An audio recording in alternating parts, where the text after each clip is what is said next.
Hey, what's up, 21toedcat? I'm going to teach you some technique stuff here that will be tremendously helpful for you. What I'm going to teach is the easiest way that I know of to make the sticks move. The end result will be that in both hands, your sticks will have completely unrestricted movement. They'll have complete freedom to move. Compared to other techniques, you won't have to work as hard to make the sticks move.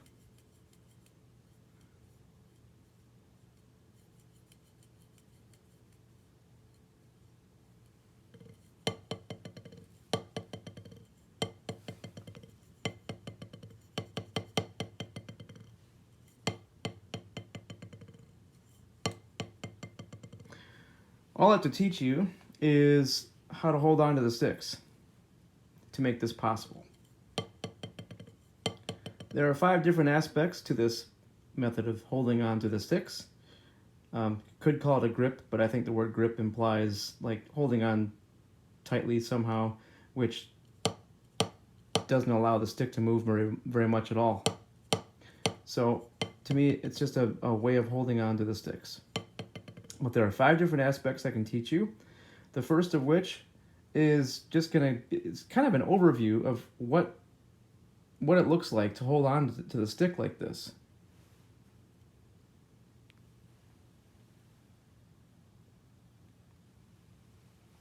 So try to copy this to start with, if you can. It's a very it's all fingertips, except for the index finger, as you can see.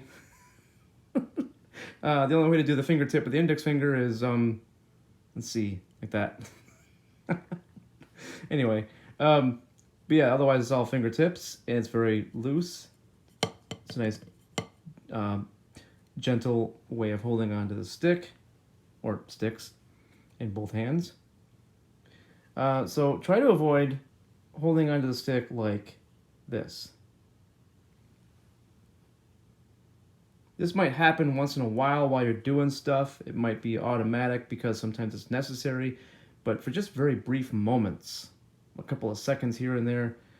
But try to avoid, because this thing you might see a lot of drummers, holding on to the stick kind of like this, and this takes away the stick's ability to move freely. Even though my hand is kind of relaxed, I can't get this. All right, so that's aspect number 1, which is, again, pretty much kind of an overview of the grip. This next thing, now we'll get into the details. The next thing here is to keep the sticks on the fingertips, as you saw, of the middle ring and pinky fingers at all times, with no exceptions ever. It's technically the finger pads of those fingers, but for drummers, they're the fingertips, because it's as close to the fingertips as you can get without losing the ability to hold on. It's especially important to keep the pinkies on the sticks at all times, because the pinky is the second strongest finger. The thumb is the strongest. Yeah, the pinky has the second largest muscle. The one on the left. The one on the right, of course, is for the thumb, but the one on the far left there is, close to my wrist. That's the pinky muscle. Anyway, so yeah, but all 3 of those fingers at all times, with no exceptions, and equally, it's not that one finger is pressed in more than the others. It's just they're just there they're just touching the stick. You can see I'm not using any tension here. You can look at these fingers as a single unit, the middle ring and pinky fingers. They work together as a team to help maximize your potential speed, power, control, and endurance. They also help strengthen your wrist strokes whenever you need that. But by keeping these fingers in contact with the stick at all times, They're always going to be there, and they'll just help you do pretty much everything that you can do with the sticks. So this technique, well, pretty much any technique for when you're holding the stick like this, it's all of the fingers must be in contact at all times.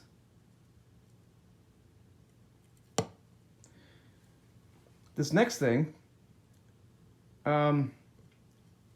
it's only necessary for this, which is the middle finger fulcrum. This is the middle finger fulcrum in use right here. This is what I'm teaching you. But in order for this to be possible,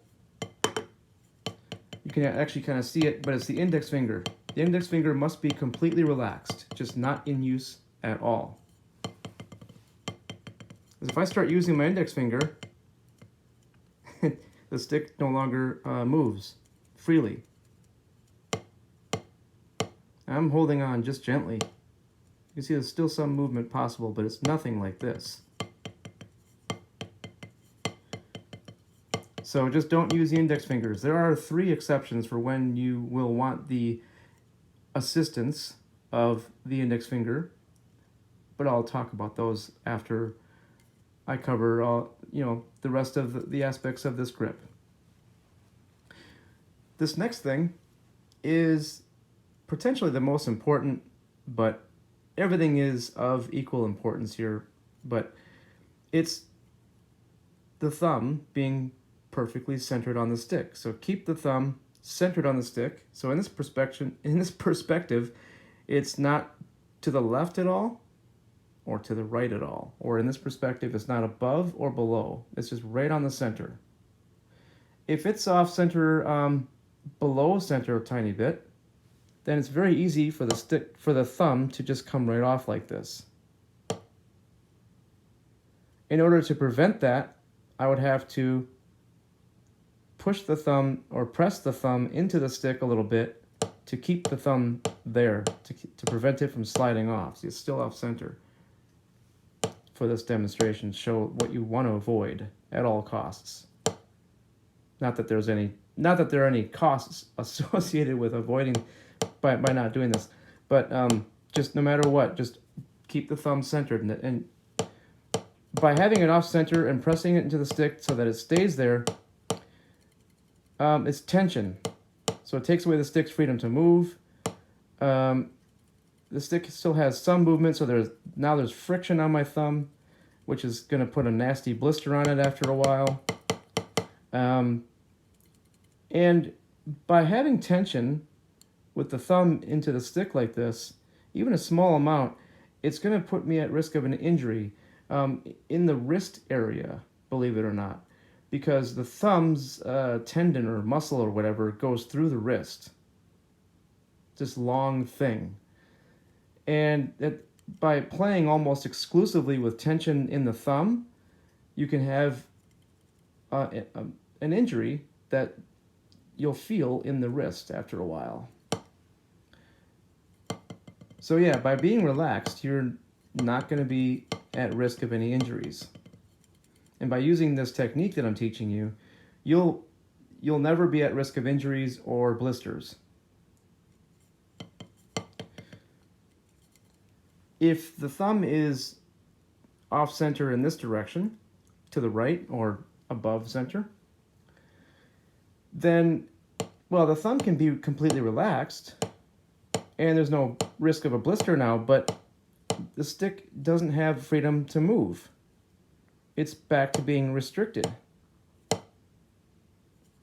It has more freedom to move here, but back to center, and you can see the difference.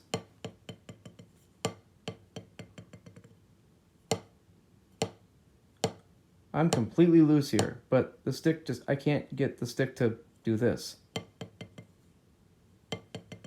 I'm kind of just using, a little flick to get that. Oops. Or I'm just letting it bounce.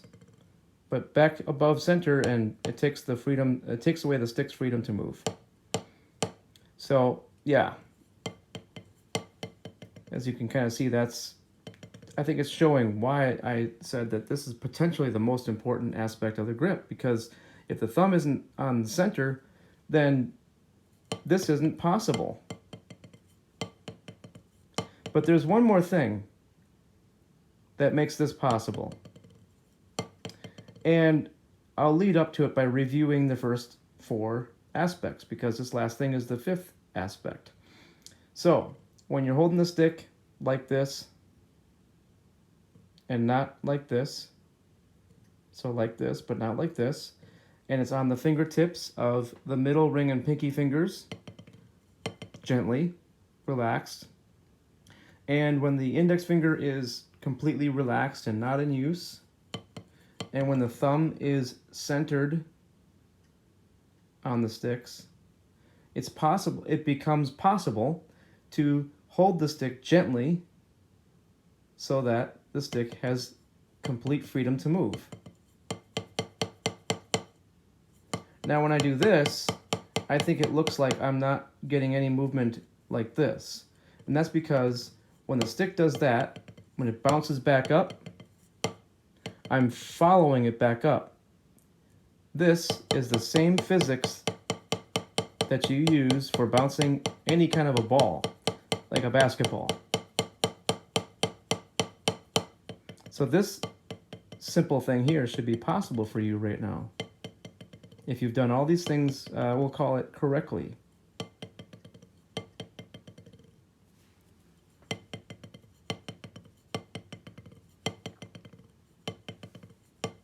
And you don't need rebound, by the way. As you can see, look at the butt end of the stick. How it goes down toward my leg there. You can see that there's a lot of swivel when I go to hit my leg. So I don't have to do much at all to get this movement. Whoops. But yeah, I don't have to do very much to get this movement, to get the stick to do this thing.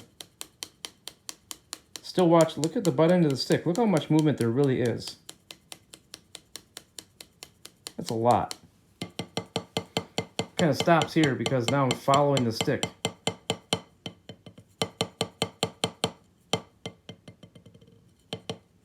But before the first stroke, when I start doing this, the stick, as you can see with the butt end of the stick, it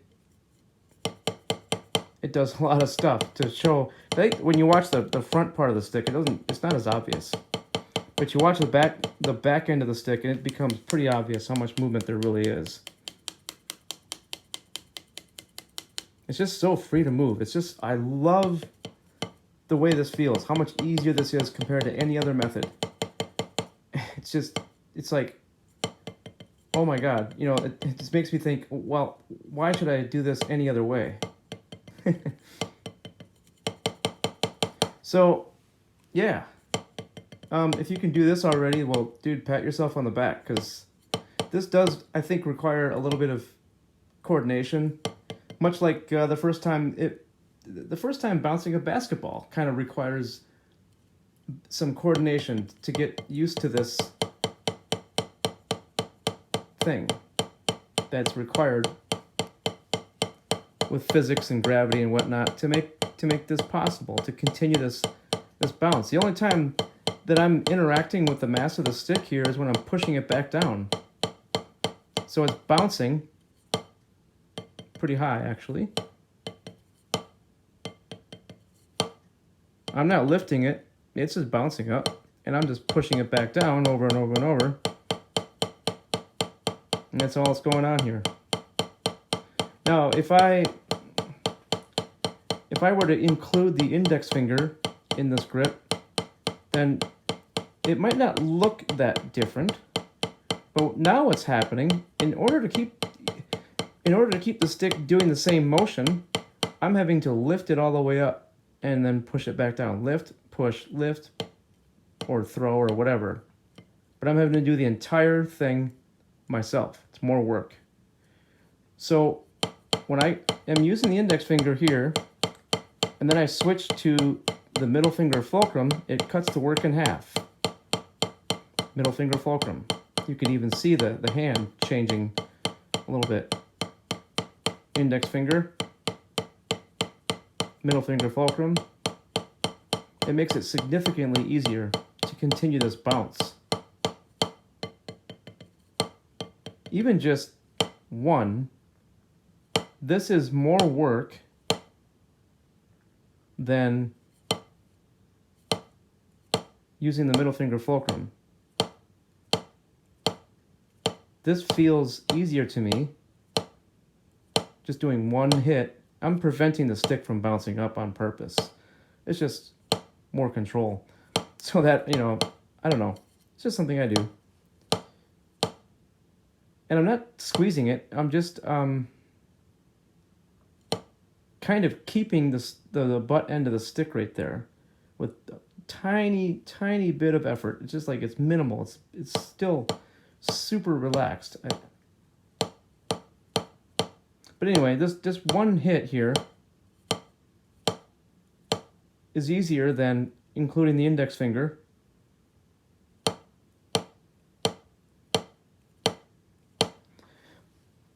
And also, when I do even a single hit with the middle finger fulcrum, any movement the stick makes, I'm not absorbing it into my hand. I'm not absorbing it into my wrist, my arm, or anything. It's just dissipating.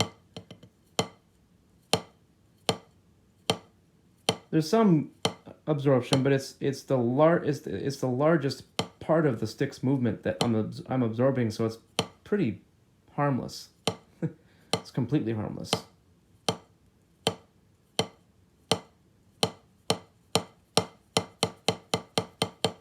So that's one other benefit of this technique, is it's harmless, both for you and your stick and your instrument.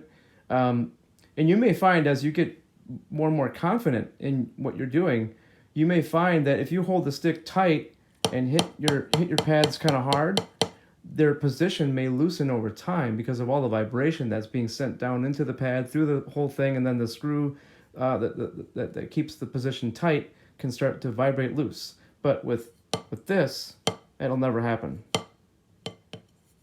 because you're not combining or you're not adding the mass and the momentum of. It's like if I hold in such a way that takes away the stick's freedom to move, well, I'm adding the mass and the momentum and everything from my hand and my arm to the stick. So now the stick is much more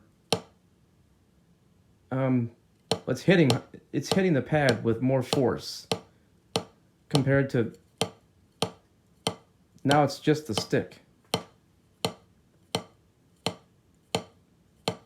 Index finger. And you can feel it when you demonstrate this on your leg. So middle finger fulcrum, almost no sting at all. Index finger, I feel it more. You can really feel how much more, how much harder the stick feels like it's hitting the leg. How much more damaging the stick can be when the stick's not able to move at all in the hand and you're like attached to it.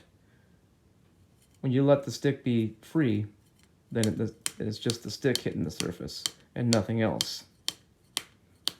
No other mass or momentum is added to the stick when it's just completely free to move like this. So yeah. And here I'm just kind of, it's just completely, I'm getting some assistance with the middle ring and pinky fingers. The thumb is relaxed. The index finger again is completely limp. This is all wrist and some help from the middle ring and pinky fingers. And I can kind of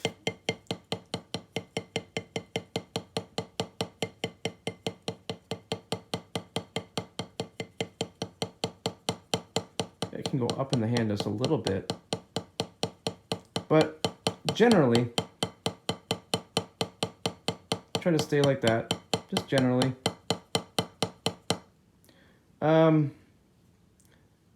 Yeah. Shoot, now I don't remember if I covered the optimal balance point of the stick, and if I did, then forgive me for repeating it, but it's pretty important. If I'm repeating this, well, it's fine because of how important this is. So if I'm playing from back here, it's not incorrect, but it's just more work. I'm not going to get as much. I'm not going to get as much help from the stick.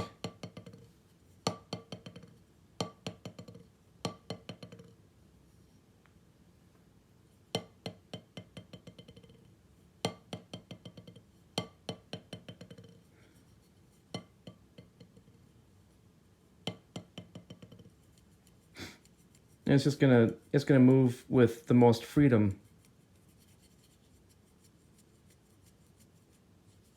A lot more mass to move around this way, closer to the optimal, right on the optimal balance point. It's just the most comfort.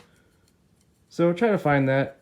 Try to find where your stick's optimal balance point is, and just be aware of it. Try to stay there if you can. It's not going to be incorrect if you're back here or something, but it's just going to be the easiest. It's the least amount of work.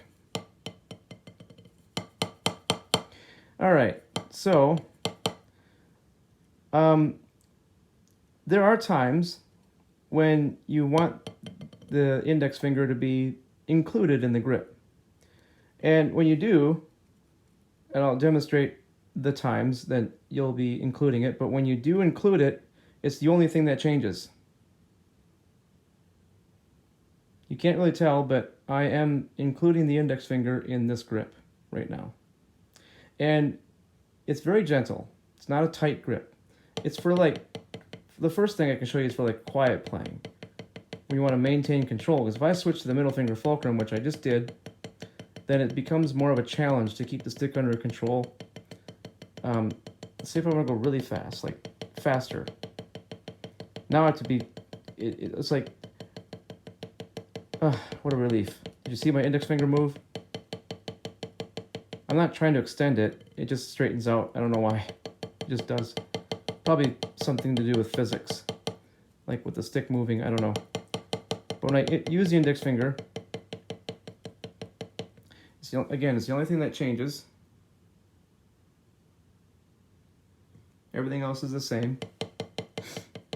It just makes controlling the stick at a low volume and much easier, and it makes it easier to choose just how much force I use to hit the surface, whether it's a pad or my leg. I can easily choose to be gentle and even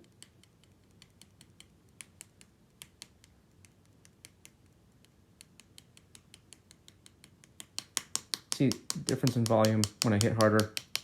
So it's very easy to choose.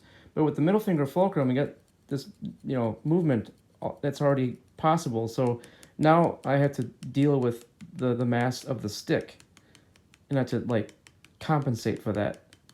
So it's more of it's difficult to get it to be as quiet as it was. Almost impossible, actually. Well, maybe, maybe not. But anyway, this is easier to be quiet and to maintain control and speed and whatnot at a very soft hit. So that's one. And another aspect another exception for when you want to let the index finger be included in the grip is for when you switch to what's called finger control. Finger control, when you're doing it correctly, I guess I can say it, looks kind of like this.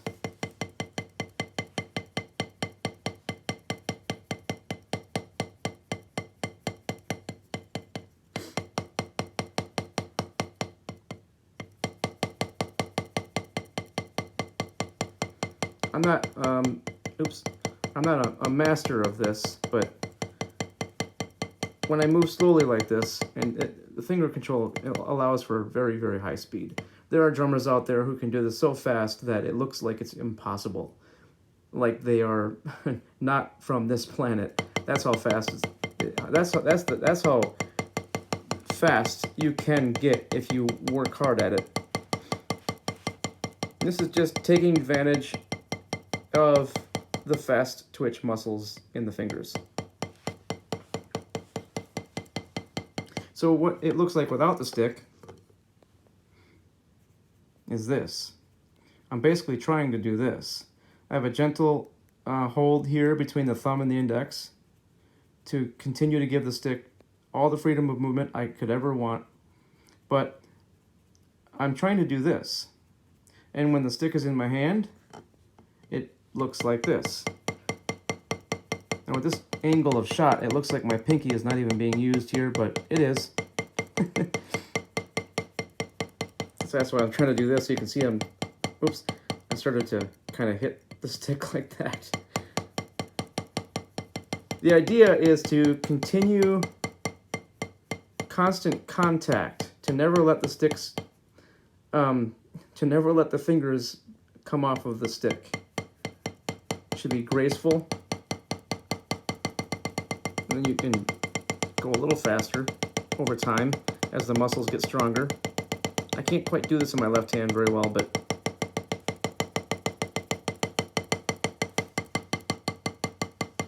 so anyway, with the index finger in this grip, I'm getting some help from the index finger alone, but not much, not as much as I'm doing here. This is forcing me to use my index finger 100%, but when I let these fingers touch, now the index finger becomes, it's helping move the stick in addition to the middle ring and pinky fingers, but it's there to also help me hold on to the stick. And it's kind of a fulcrum, or actually it's not kind of a fulcrum, it is the fulcrum. But it's only fingers. The wrist is getting movement just because of physics and stuff, but this is not finger control. This is. This is not. This is. Now some drummers do finger control with their fingers underneath the stick at more of an angle. I was more straight underneath the stick, like a 90-degree angle. But some are doing like this. But again, I'm not exactly a master of finger control and the different methods of using only fingers. So, but I know that this is also another way of kind of making it happen. But for me, I got it to a point where it's just good enough. It gets me what I want. It gets me the results that I want for the way that I want to play. I'm not, I don't know, I guess I am attracted to, that super impressive stuff that some drummers can do, but anyway, so yeah, the index finger is needed for that, and also there's, this is kind of related in a sense, but the double stroke roll. And be aware that this is named the double stroke, wow, the double stroke roll on purpose. Whew, there we go. Got the words out. Okay. Because it's not two bounces. There we go. It's not two bounces, it's two controlled notes. You're doing both yourself at high speeds. I'm not a master of this either, but anyway, this is one of a few different exercises that you can use to develop the double stroke roll. And it's getting the second one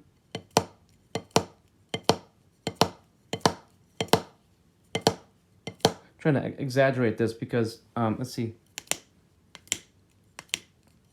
Well, anyway, it's hard to hear. I know from experience of trying to do this video, it's hard to hear the difference between the two, but I'm trying to get the second one to be louder and more powerful.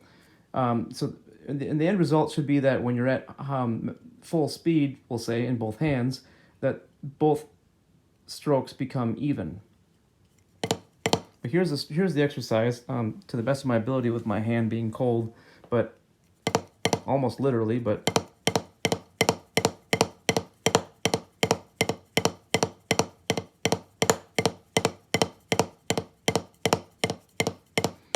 yeah, this is not working. It is, but it's not. It's hard to explain. It's okay. It's not where I want it to be for this little demonstration, but there we go. It's starting to.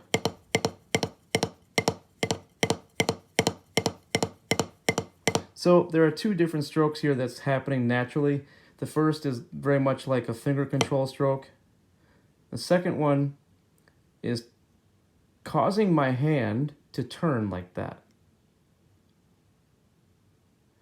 And the reason that it's causing my hand to turn, I'm not trying to make it turn. It's just happening because I'm trying to make the second stroke louder and more powerful, which requires the assistance of the wrist, along with the middle ring and pinky fingers.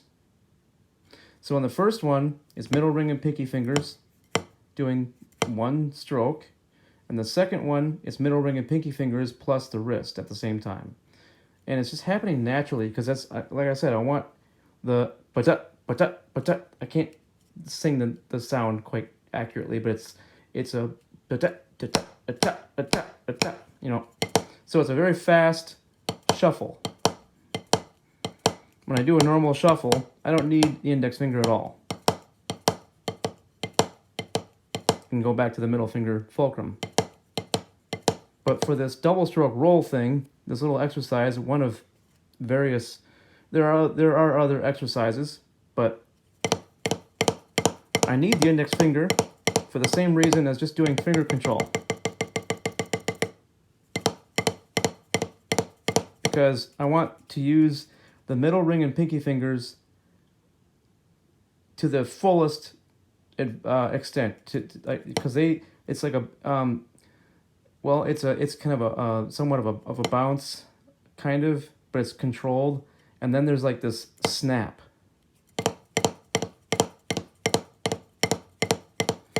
And this kind of requires some practice to even get to this sloppy level. I was gonna say crappy level, but it's at first I couldn't even get my hand to turn. It wasn't happening the first few times I tried this, and it got to a point where, okay, I got the coordination down. It's like learning any other coordination that you can think of, or that you can ever see drummers doing. It just takes a while before things just kind of fall into place. And I can sort of make my hand turn now. I can kind of, I get how it feels. Kind of feels like I'm doing,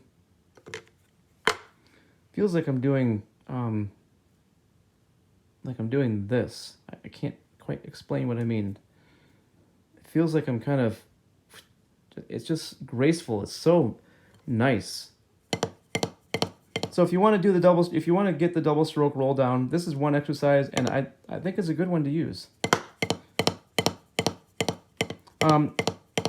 I can kind of show you where I learned this. There's a video on YouTube. It's an excerpt of the instructional DVD I learned this from by Dave Weckl. That's W-E-C-K-L. Dave Weckl. And the video is called How to Develop Technique. But this excerpt has a title of something like, well, just look up Dave Weckl double stroke roll. That's all you gotta, and then you'll see he's wearing a black t-shirt and there's a black background. He's got like a tan colored practice pad in the shape of an octagon. Anyway, so, or was it a hexagon? It doesn't matter. Hexagon, I think. It doesn't matter. Anyway, yeah, it's an octagon because it's the shape of the stop sign. Anyway, he teaches this, and Anyway, I'm getting too focused on this. So the next thing I want to teach is something called the Molar Technique. Molar is spelled Moeller, if you'd like to look this up for more videos on how to do it. But just a real quick thing for why it's called that. It's named after someone named Sanford Augustus Molar. And he was watching marching drummers on a field, and they were getting extremely powerful hits in between all their unaccented notes. So we asked him how they were doing that, and they taught him. And Sanford, being a drum set drummer, brought this to the drum set and started teaching others how to do it. And he became known as, it became known as his technique. People were referring to it as the Molar Technique or the Molar Method or whatever you want to call it. It doesn't matter, but yeah, it does go by other names. You can look up videos that use the title, the name of it as the Molar Method, the Molar Stroke, and then you put the word whip in there sometimes too. You get the Molar Whip Technique, the Molar Whip Stroke, the Molar Whip Method, and here's why. All right, so right now my arm is just hanging to relaxed, straight up. My upper arm is hanging straight down from my shoulder. Elbow is just relaxed at my side, and I'll just do a simple demonstration of what my arm does when I'm doing the Molar Technique, like on my snare drum. If I do it anywhere else in the kit, of course my arm will be in a different position. But when I'm on my snare drum, my arms are hanging down, relaxed like this. Upper arm is straight down from my shoulders. I have my kit set up so that when I'm playing my snare, I'm just this relaxed. I'm not holding my arm forward. I'm not holding it back. And also, when you're playing, you don't want to have your elbows out too much. You could just be relaxed. It's a thing. It's like you have to know that it's okay. You have to remind yourself it's all right. You can stay relaxed. Makes everything easier too. But it's just a whip. So I'm starting this whip flow, and at the end of the whip, my hand gets thrown up. It gets tossed. So I'm not using my wrist muscles at all. It's just the hand is just doing that. So with a stick in there, and this is where we really benefit from the middle finger fulcrum.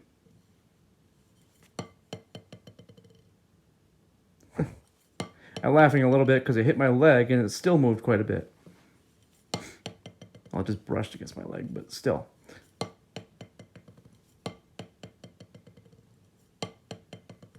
This is a technique here that I think I can say very safely that if you're not using the middle finger fulcrum, then you're doing it incorrectly. But as you can see, I'll explain what I mean in just a minute, but as you can see here, the end of the whip, the end of the flow, the whip flow from the elbow, it ends at the tip of the stick. And that the end result is it does that. It hits the pad and then it bounces inside the fulcrum because the stick is completely free to move in my hand. That's not why I'm teaching the middle finger fulcrum. I'm teaching that because it's just, again, it's the easiest way I know of to make the stick do whatever I want it to do.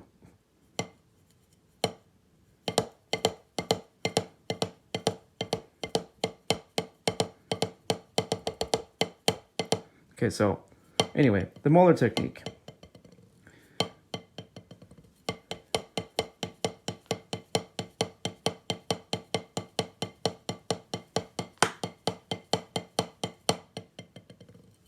And this can take some practice to get the coordination as well, so don't be frustrated if this is not working so well for you at the moment. It can take one day, it can take a week, it can take a month.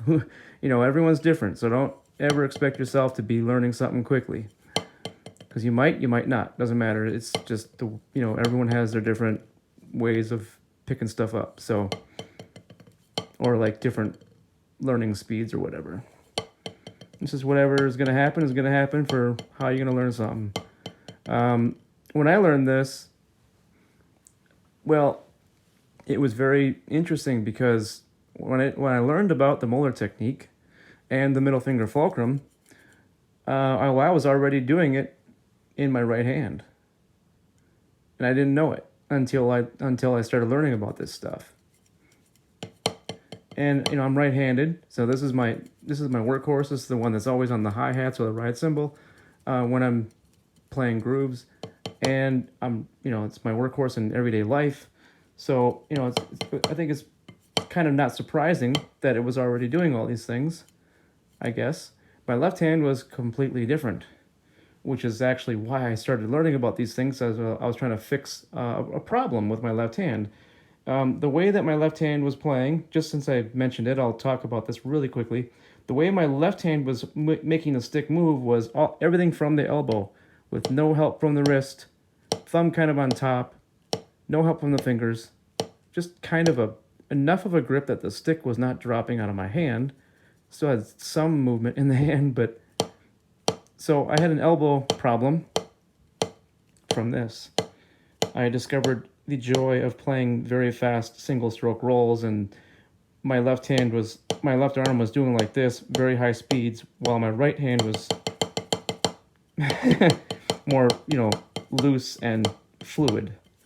So anyway, very, very important to make sure you're loose and fluid if possible. So anyway, getting back to teaching the Molar Technique and kind of talking about ways you can learn it, is you can do like this, or you can even just get used to the motion if you're not doing it already. And of course, both hands, both arms, everything that goes for one hand and arm goes for the other in matched grip anyway.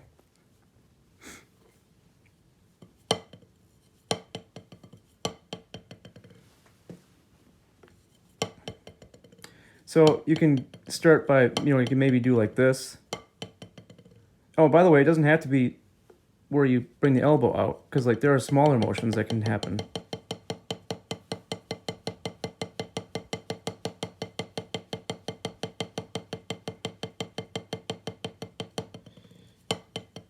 And this doesn't even require, this little demonstration here doesn't even require that I use any muscles in my wrist or fingers at all.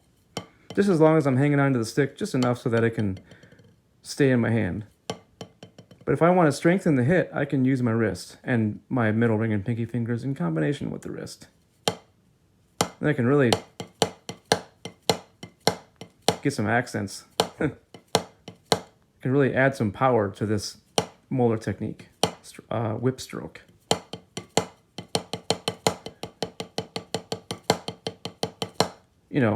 So it's not always going to be completely relaxed and loose.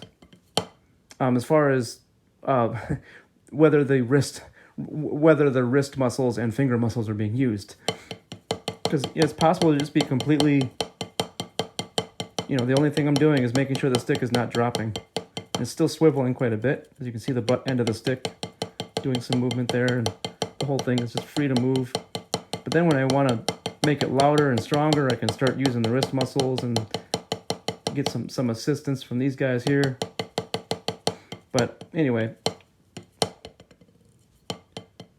so you can work on this way, or if you can do this, then you can kind of sometimes just throw a whip in there.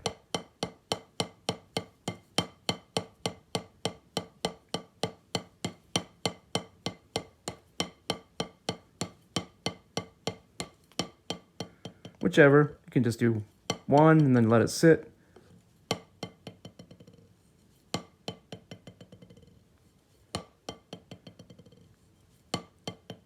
Or you can,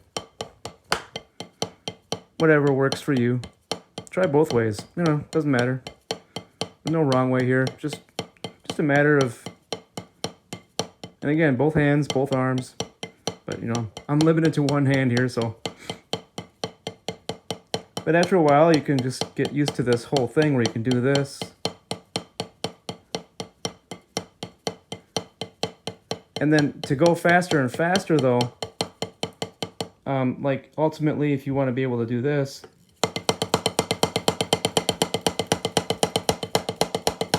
that's going to require some muscle development and like the whole arm, pretty much. The wrist, the fingers, the whole arm. But the stick is still very free to move in my hand when I'm doing that. Excuse me for just a minute. Oh, geez. Or a second.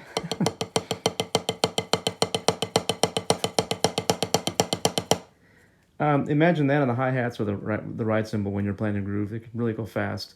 Where the left hand is just like this on the snare drum.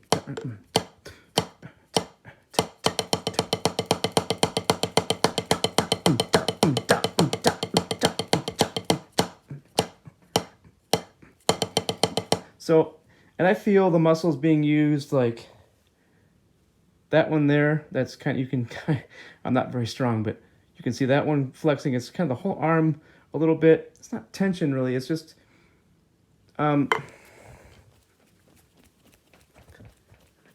hear my skin. You might hear my skin sliding together. This microphone really, this phone really zeroes in on the source and really focuses the microphone on that. But anyway, so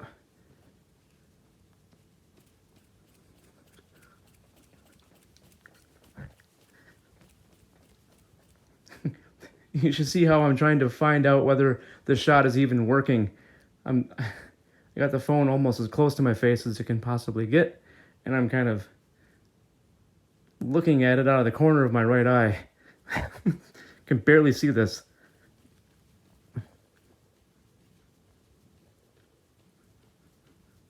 But yeah, the Molar technique is just very important. So, as I demonstrated, when I compare the index finger in use to do this, compared to the middle finger fulcrum. All right, so when I'm using the index finger like this, and okay, so what I'm doing when I'm doing this, I'm lifting the stick up and putting it down, lifting it up, putting it down.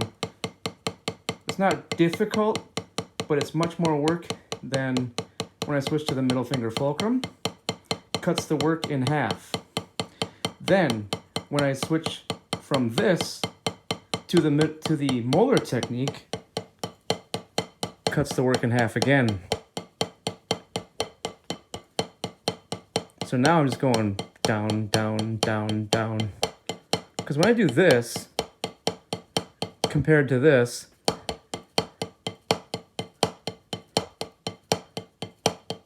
this thing feels like the stick is doing all that by itself. See, the tip of the stick is always in motion when I'm doing this thing. The whole stick is just like I am moving a little. I am doing a little bit in between the whip, a little bit of a movement.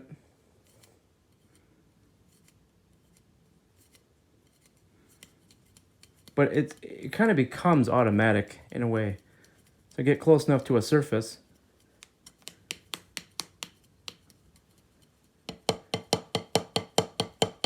Now when I do the triplets, I have to think, in terms of triplets so that it works, so that I'm not getting two and I don't, if I want triplets, I have to think triplets. So I get, instead of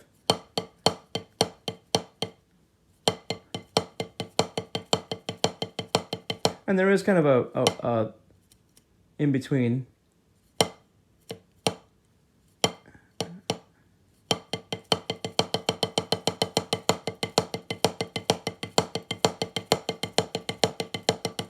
But it's like the only work I'm really doing, or the most amount of work that I'm doing, is just the big down motion in between the two little easy strokes in between the big whip. So I'm just going down, down, down, down, boom, boom. That's all I'm really concerning myself with, is just the big whip motion. So it feels like that's all I'm doing, just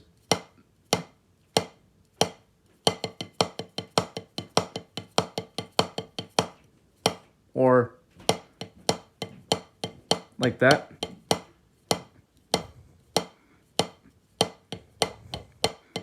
So, yeah, the Molar Technique makes pretty much everything you do that, you know, makes everything easier. If you use the index finger or hold the stick up into the hand or do anything that takes away the stick's freedom to move, and you use the Molar Technique that way, it actually becomes even more work. So I'll use the index finger in the grip and do this. And then I'll start using the Molar Technique, still with the index finger in use.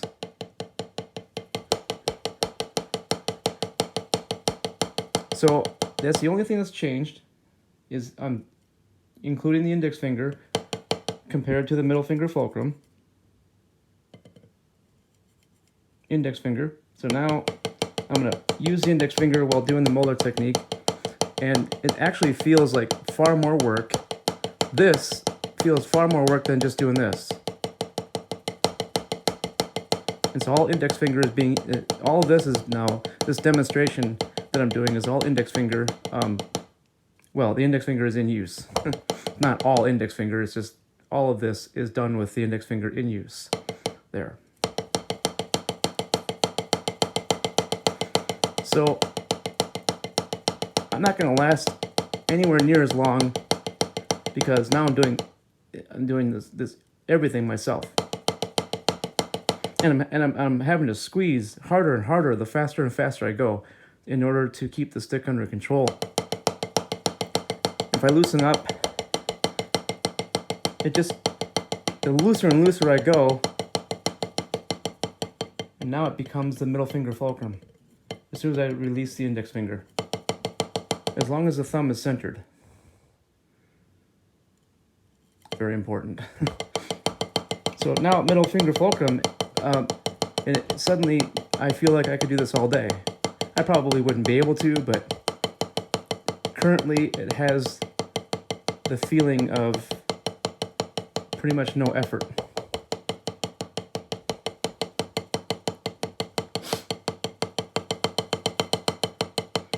But to go faster and faster, once again, I want to say this can't be said enough. To go faster and faster and faster, it requires stronger, it just requires more muscle strength, because I can't do this with weaker muscles. And to sort of prove it without demonstrating it and embarrassing myself too much, I can't do this with my left. I can to a little extent, but when I try, I definitely feel the limitation of the strength of my wrist and some of that in the middle ring and pinky fingers too, but mostly the wrist and those arm muscles. So yeah, a lot of drumming skills require patience and time to develop the muscles. You know, there's a technique can only get you so far. Not to say that, you know, this is useless at a certain point. You know, technique. Not to say that technique like this is useless at a certain point. It's just that, you know, just switching from, like, you know, using the middle finger fulcrum. I'm sorry. So, like, I guess this could give the impression, if I didn't say this stuff, that, you know, it could have the impression of, you know, switching to the middle finger fulcrum can somehow allow... Now, there may be some people, and you might be one included, who are already so physically fit that you can do that already, but I'm not. So this is like drumming muscles for me. So anyway, yeah, the Molar Technique.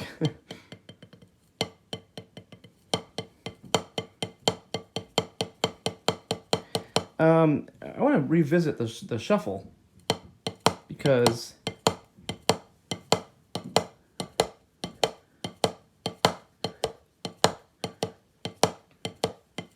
oops.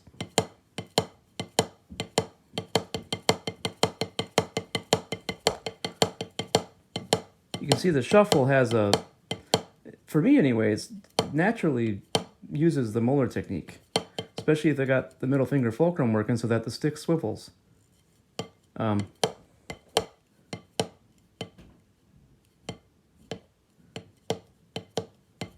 Hey, there we go. I was trying to demonstrate, I was trying to break it down, but it doesn't really let me, see.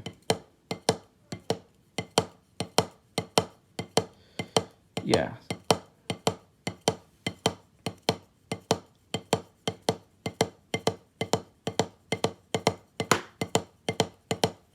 Really, I am snapping the stick in the hand on the second one, much like the double stroke roll exercise, but I'm not using the index finger at all.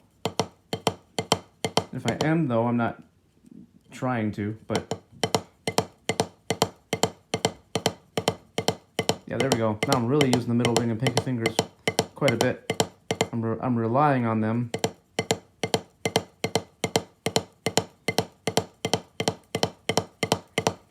Much more now. So yeah, those fingers are incredibly important. All I really wanted to demonstrate there was, the Molar Technique being built into it, sort of, but gave me an opportunity to repeat just how important these fingers are. Dave Weckl calls them the back fingers, the back three fingers. If you ever hear him talk about that and you don't know what he's talking about, well, now you'll know if you ever watch any of his videos where he's teaching stuff. So anyway, I feel like I have one more thing to show you. Probably too many things that could make this video 2 hours long. It's already 57 minutes long, I know, but it's very important, though, to spend as much time as you can learning stuff. It's only going to benefit you, especially if you, of course, apply what you've learned and teach your body how to do what you already know how to do in your mind. Because, yeah, it's one thing to know how to do something in your brain, but it's another thing entirely to teach that to the body or to apply it. So, I'm just trying to figure out if I have skipped something or forgot something. I probably did, but for the most part, this is, I think this is going to really be quite a good springboard for you to, try this from now on, or just try it a little bit even. See what you think of it. All this stuff. Still feel like I forgot something, but don't know what it could be. I've done videos like this before for others, and it seems like I always feel like I forgot something at the end, and usually it's nothing. It's just because there's much more can always be said regarding technique. There are things that affect it that have nothing to do with how you. There are things that can affect it that have nothing to do with how you're holding onto the sticks. It can be something as simple as the way your kit is set up. Just something like that. So, yeah. It's probably why I feel like I want to say a lot more. But, but the Molar Technique and the middle finger fulcrum in combination it's just sweet. Oh, yeah, I did forget to show what happens if you hold the stick up into the hand, but while doing the Molar technique, because I already showed this with the index finger included in the grip. It's the same problem, though. Actually, it's more work. This is even more work, because now I'm really holding on. This is much more work than just simply including the index finger. Okay, so like this, with the index finger included, is less work than holding the stick up into the hand. This is...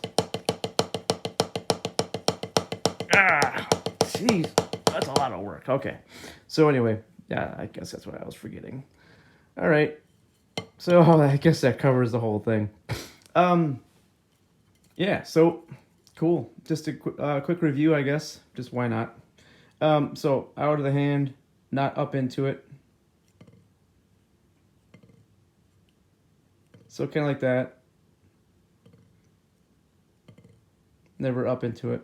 You want to keep, as I showed, you want to continue to give the stick complete freedom to move.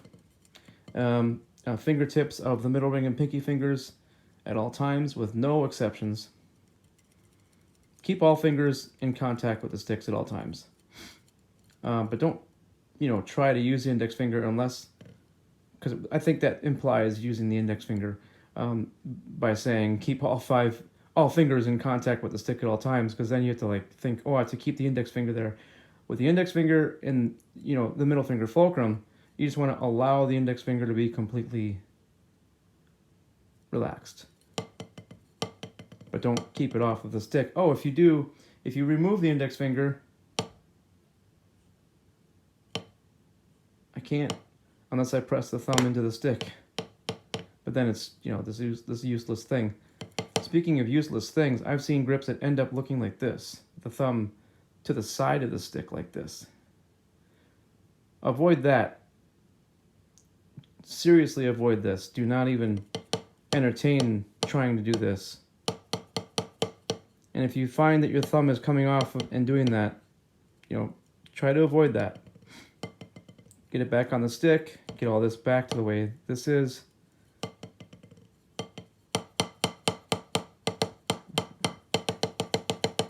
Oops, sorry. Just forgot I forgot what I was gonna show. There was something else I had thought of while I was gonna review all these little things, but oh well. So yeah, again, stick out of the hand, not up into it. Fingertips of the middle ring and pinky fingers at all times with no exceptions whatsoever. Index finger completely relaxed for the middle finger fulcrum. Thumb perfectly centered. Not off to one side, even the slightest bit. Centered, so that you can just be completely loose and relaxed and hold on to the sticks very gently. If I don't hold on gently, then I take away the stick's freedom to move. It moves a little bit, but nothing like this. Just a very gentle squeeze, and the stick can't move. Makes me have to pick it up and put it down and do the whole motion myself, versus that. All right.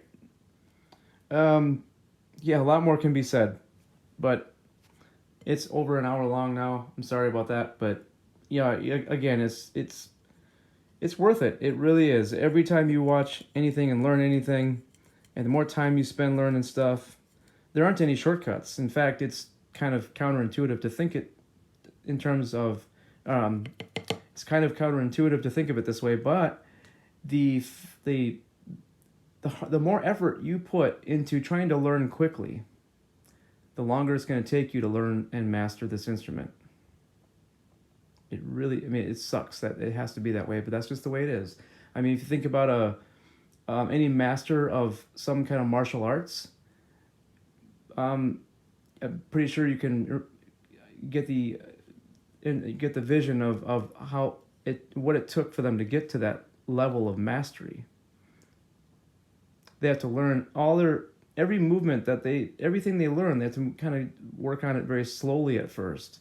So yeah, anything you learn that's hard for you to do, just a simple coordination between some of your limbs or all of them, you have to go very slowly and work on things until not only do you understand it completely in your mind, but you understand what it feels like to do that thing, and then you can speed it up and speed it up and speed it up. I think maybe this is included. Yeah, almost didn't do it, see? So it can be important perhaps, to go very slowly. For any kind of coordination, even if you want to be able to demonstrate the swivel to someone, I learned by trying to do this in my left hand that, well, it can't. I can't do this swivel demonstration in my left hand. It required, I didn't realize it, but this kind of requires a little bit of practice. I started to be able to do it after trying to work on it for a little bit. But it's just funny. I even have a hard time doing this little demonstration in my left hand.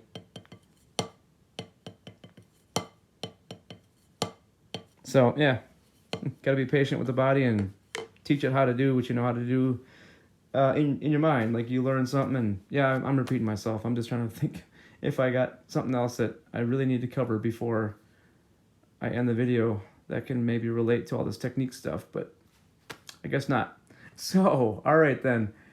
I guess that concludes everything.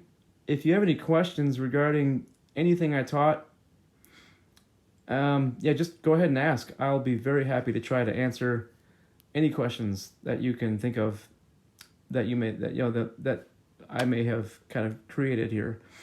So, yep, I guess that's everything. So, I'll catch you later.